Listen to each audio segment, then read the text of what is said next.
Not every echo that returns from within you is carrying the same kind of message. Some echoes come from memory, and some echoes come from the soul, but they can feel close enough that many people mistake one for the other. A memory echo usually carries emotional charge from something unfinished. A soul echo carries structural recognition from something essential. Both can feel deep, but one often asks to be integrated, while the other asks to be embodied.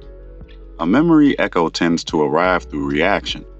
Something happens in the present, and the body responds as if more is happening than the moment itself contains. A tone of voice feels heavier than it should. A silence becomes threatening before anyone explains it. A new opportunity feels unsafe, even though nothing visible has gone wrong. This is how memory echoes work. They bring old emotional atmosphere into a current situation and make the present feel familiar in a way that may not be accurate. A soul echo arrives differently. It may still move you, but it does not usually create the same kind of urgency or distortion. It feels less like being pulled back into something and more like recognizing a line that has always been running through you. You may meet a teaching, a place, a person, or a direction, and instead of feeling hijacked, you feel quietly organized. Something inside you does not panic, it becomes clearer. This difference matters because many people trust intensity more than coherence. If something overwhelms them, they assume it must be spiritually significant. If something unsettles them, they assume it must be a sign. If something feels old, familiar, or emotionally loaded, they think it must belong to the deeper self.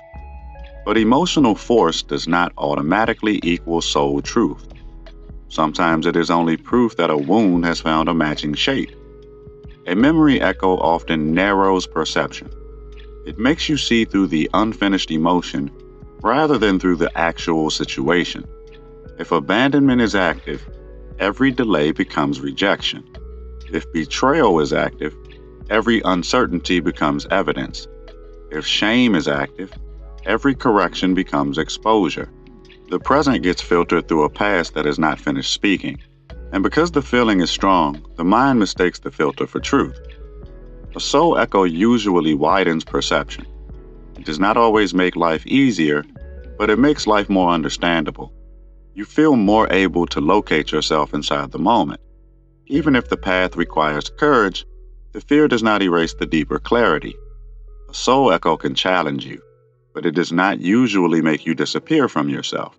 It brings you closer to the part of you that can stand inside the challenge without becoming only the wound. You can begin distinguishing the two by watching what happens after the first emotional wave passes. A memory echo often leaves residue: rumination, obsession, defensive certainty, repeated interpretation, or the need to prove what the feeling means. It keeps asking the mind to explain it because it is still trying to organize itself. A soul echo tends to become quieter and stronger over time. It does not need constant explanation to remain meaningful. This is why patience is part of discernment. Some feelings become less truthful when given time, because their intensity was built from activation, not alignment. Other feelings become more truthful with time, because their depth was never dependent on emotional force. The soul does not always shout. Very often, the soul returns as a steady recognition that remains after the drama leaves. You learn to trust not only what arrives, but what endures without needing to dominate you. In relationships, this distinction becomes especially important. A memory echo can feel like instant destiny because it activates an old emotional pattern with great force. The chemistry may be real, but chemistry can be built from familiarity as much as alignment. Someone may feel known because they resemble an unresolved structure, not because they belong in your future. The danger is not that the feeling is false, the danger is assuming the feeling has only one meaning. A soul echo in relationship often carries a different quality. It may feel familiar, but not frantic. It may awaken tenderness without demanding self abandonment. It may invite vulnerability without immediately creating that feeling that you must chase, prove, rescue, or disappear.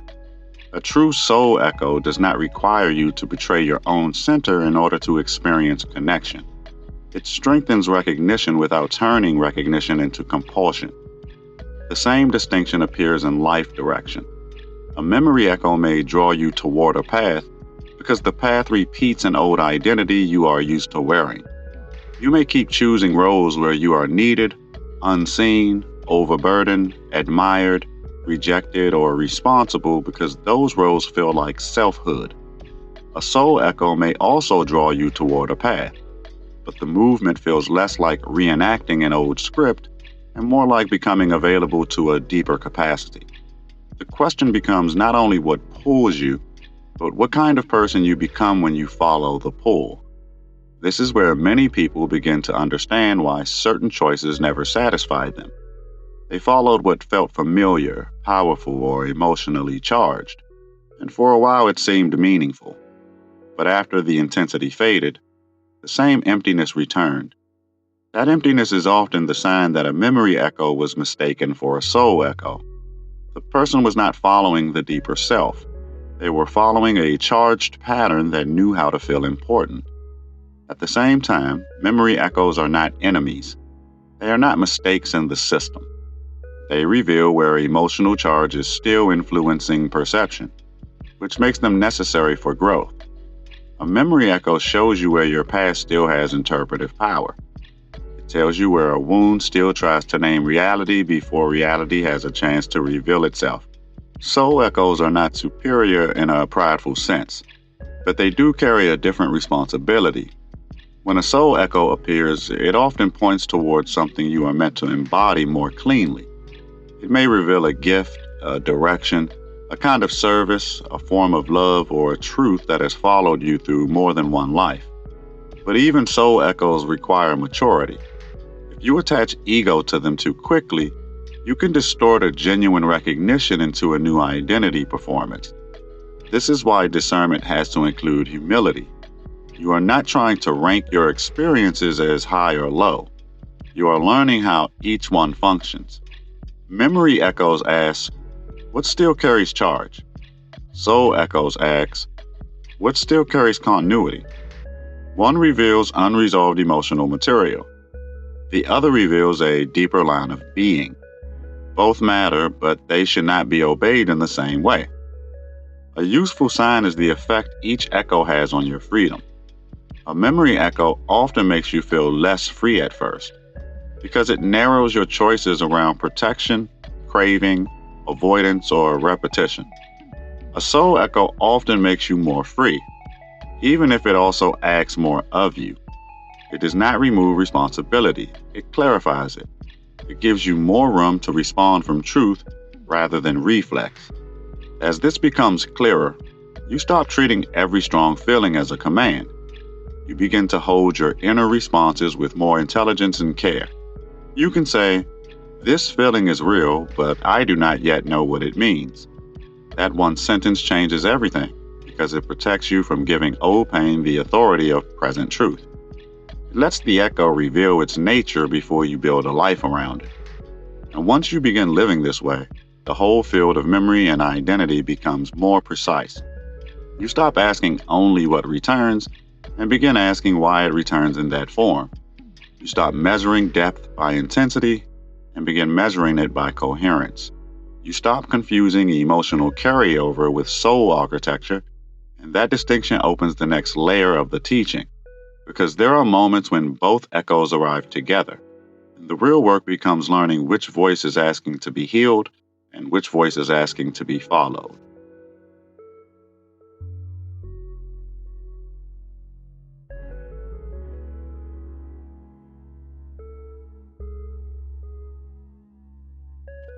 There are moments when both echoes arrive together, and that is where discernment becomes harder.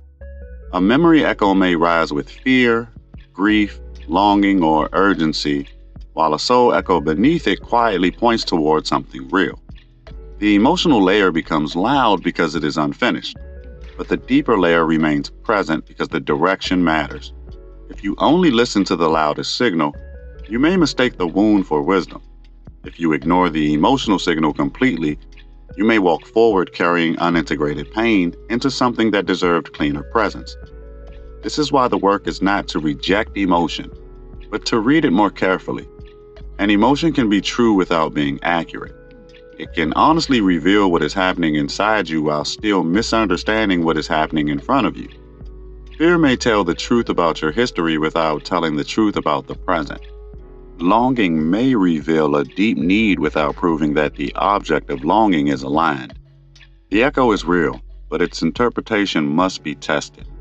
When memory echoes and soul echoes overlap, the body often becomes the first place of confusion. You may feel pulled forward and pulled backward at the same time.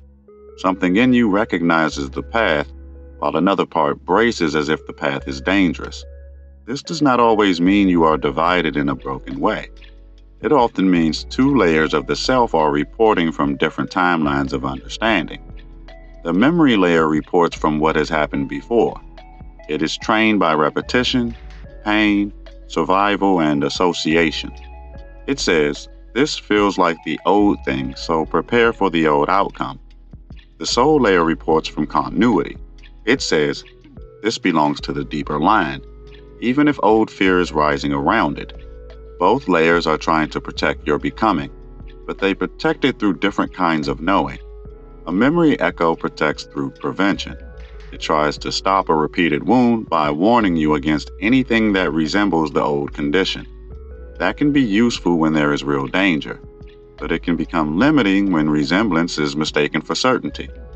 A soul echo protects through alignment. It does not always stop you from difficulty, but it keeps you oriented toward what strengthens your deeper coherence. This is where many people become trapped between avoidance and impulsiveness. If they obey every memory echo, they avoid anything that activates them, even when activation is part of growth. If they dismiss every memory echo, they rush into situations where old wounds are being repeated, not healed. True discernment sits between those extremes. It asks what the feeling is protecting, what the direction is revealing, and whether the next step increases coherence or merely repeats familiar intensity. You can see this in the way people approach love. Someone may meet a person who genuinely awakens a soul echo, a sense of deep recognition, ease, or meaningful possibility. But the same connection may activate memory echoes around abandonment, betrayal, unworthiness, or control. If they mistake the fear for guidance, they may run from something honest.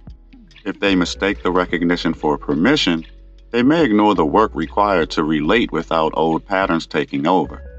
The same thing happens with calling. A person may feel drawn toward a creative path, a teaching path, a healing path, or a form of service that genuinely belongs to their deeper structure. But as soon as they approach it, old memory echoes rise around visibility, failure, criticism, poverty, or rejection. The memory echo says the path is dangerous because it resembles moments where expression once led to pain. The soul echo says the path is important because expression is part of their continuity. Both can be present, and neither should be flattened into a quick answer. This is why the question must evolve. Instead of asking, "Should I trust this feeling?" you begin asking, "Which layer of this feeling am I listening to?" That question creates space. It allows fear to be honored without being obeyed too quickly. It allows recognition to be respected without being romanticized. It turns inner experience from a command into a conversation. A memory echo usually wants immediate action because it is trying to resolve discomfort. It wants you to run, chase, confess, accuse, withdraw, prove, or decide. Its pressure often feels urgent because unfinished emotion does not like spaciousness. A soul echo usually tolerates patience better. It does not vanish when you slow down. In many cases, it becomes clearer when you stop rushing. That difference is one of the simplest ways to practice discernment. If slowing down destroys the feeling may have been built from activation. If slowing down clarifies the feeling, something deeper may be present. Memory echoes often feed on immediacy. Soul echoes often survive reflection. This does not make patience passive. It makes patience a form of respect for what is real. Over time, you may begin noticing that memory echoes often speak in absolutes. They say always, never, everyone, no one, this will happen again, this cannot be trusted, this must be secured right now. Absolutes make the nervous system feel safer because they simplify uncertainty. Soul echoes rarely need that kind of force. They tend to speak through steady recognition, through the quiet return of the same truth after fear has tired itself out. This changes how you treat your own inner language. When the mind becomes extreme, you do not have to shame it. You can understand that an echo is trying to protect you through simplification. But you also do not have to accept every simplification as wisdom. You can ask whether the present is truly as narrow as the echo says it is. You can ask whether a wider perception becomes possible when the old charge is given room but not control. The implication is serious because it means spiritual maturity is not only about having deeper experiences. It is about interpreting experience with more honesty. A person can have profound recognitions and still misread them through old wounds. They can touch a soul echo and turn it into attachment. They can feel a memory echo and turn it into prophecy. The depth of an experience does not guarantee the accuracy of its interpretation. This is why embodiment matters. An echo has not been understood until it changes the way you live with yourself. If a memory echo is recognized correctly, you become less reactive, less captured by old meanings, less willing to confuse charge with truth. If a soul echo is recognized correctly, you become more aligned, more responsible, more able to move without abandoning yourself. The teaching becomes real when your next response carries more clarity than your last one. You may notice that this kind of discernment makes life quieter, not smaller, quieter. You stop needing every feeling to become a revelation. You stop needing every recognition to become a destiny. You stop needing every fear to become a warning. Inner life becomes more spacious because not every movement inside you has to be turned into a conclusion. In that spaciousness, both echoes can do their proper work. Memory echoes can show you what still needs care, integration, and release. Soul echoes can show you what needs embodiment, trust, and steadier devotion. One clears distortion from the field, the other strengthens continuity within the field. When they are confused, life becomes reactive. When they are distinguished, life becomes more precise. And precision is not code. It is one of the deepest forms of compassion you can offer yourself. It keeps you from blaming your wounds for existing while also refusing to let them govern your future. It keeps you from dismissing your deeper recognitions while also refusing to turn them into fantasy. It allows the past to speak without letting it become king. It allows the soul to guide without using intensity as proof. As this understanding deepens, the next layer becomes unavoidable. If memory echoes and soul echoes can overlap, then identity itself is not a single voice. It is a field of returning signals, some asking to be healed, some asking to be followed, some asking only to be witnessed until their charge dissolves. The deeper work is learning which voice is building your life in any given moment, because the echo you obey today becomes part of the identity you carry tomorrow.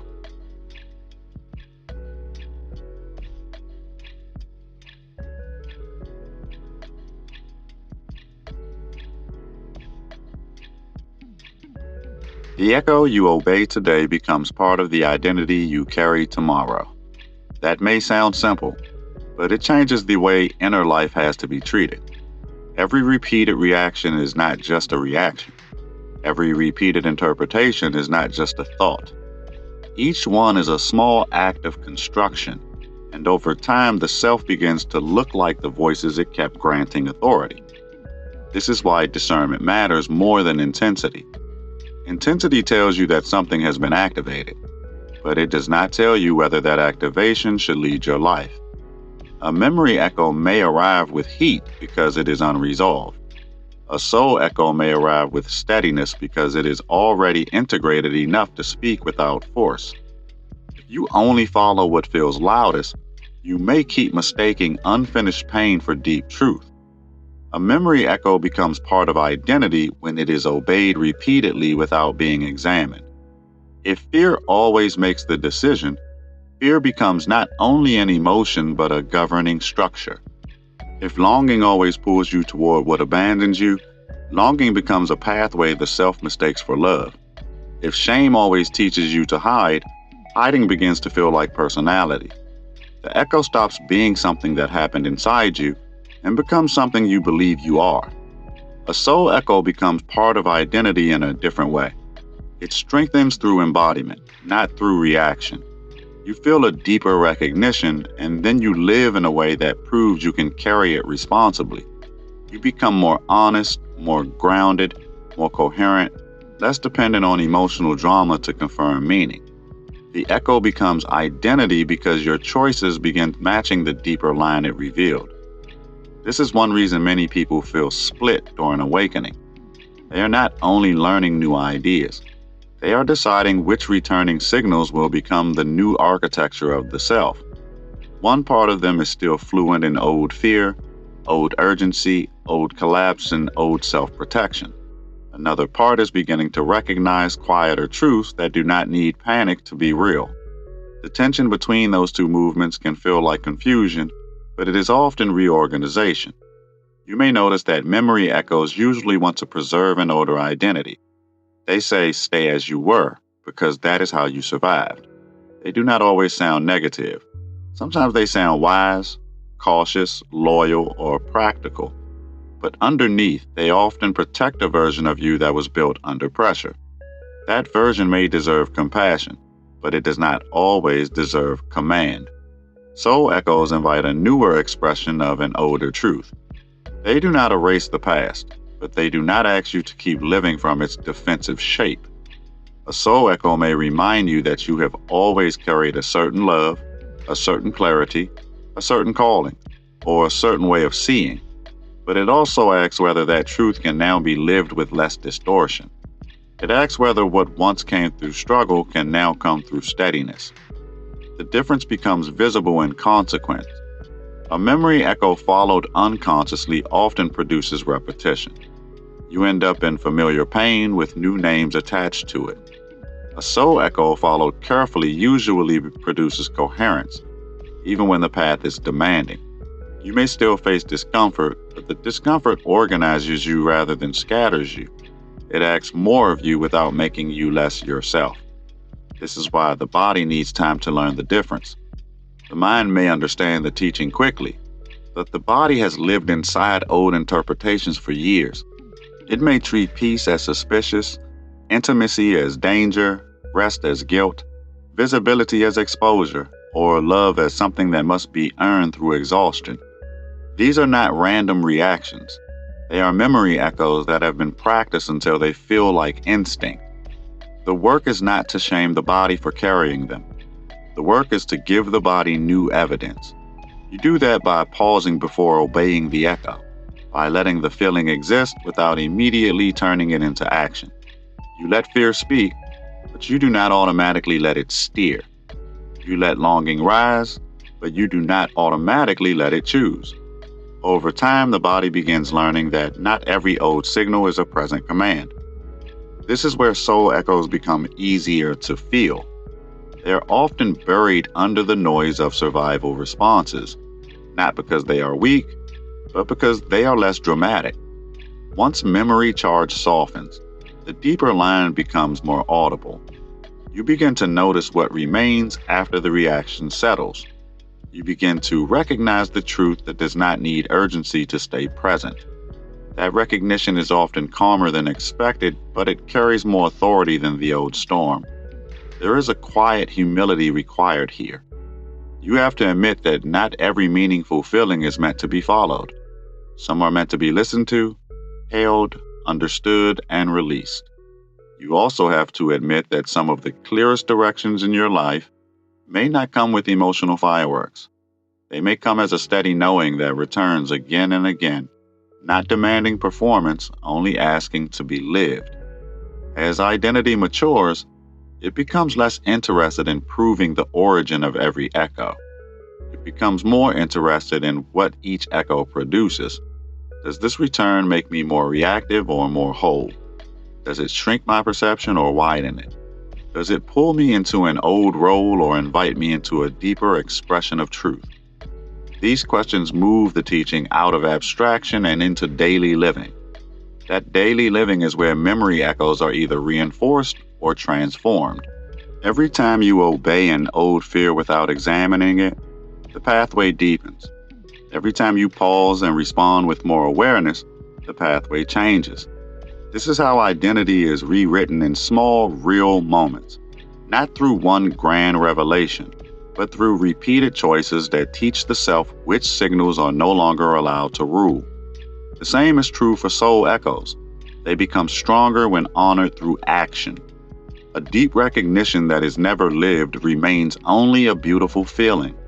A calling that is never embodied becomes another form of longing. A truth that is constantly postponed becomes an echo without structure. The soul does not only ask to be recognized, it asks to be given a life. When you understand this, the phrase memory echoes versus soul echoes stops being a simple distinction and becomes a responsibility.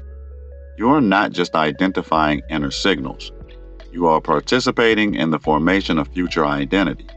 You are deciding whether the next version of you will be built from unresolved charge or deeper coherence. That decision is not made once. It is made through the way you respond when the echo rises again. And the echo will rise again. That is not failure. That is how the system shows you where the teaching has not yet become embodied. The next time fear feels familiar, you can listen without surrendering your whole life to it. The next time recognition feels deep, you can honor it without turning it into fantasy. The next time both arrive together, you can slow down enough to ask which voice is asking to be healed, which voice is asking to be followed, and which voice is simply asking to be witnessed until it no longer needs to become you. If this transmission resonated, the spiral continues. You did not arrive here by chance, and you do not leave unchanged. More teachings are unfolding across the Vaharat library, each one meeting you where you are, not where you think you should be. Follow resonance. The next threshold is already listening.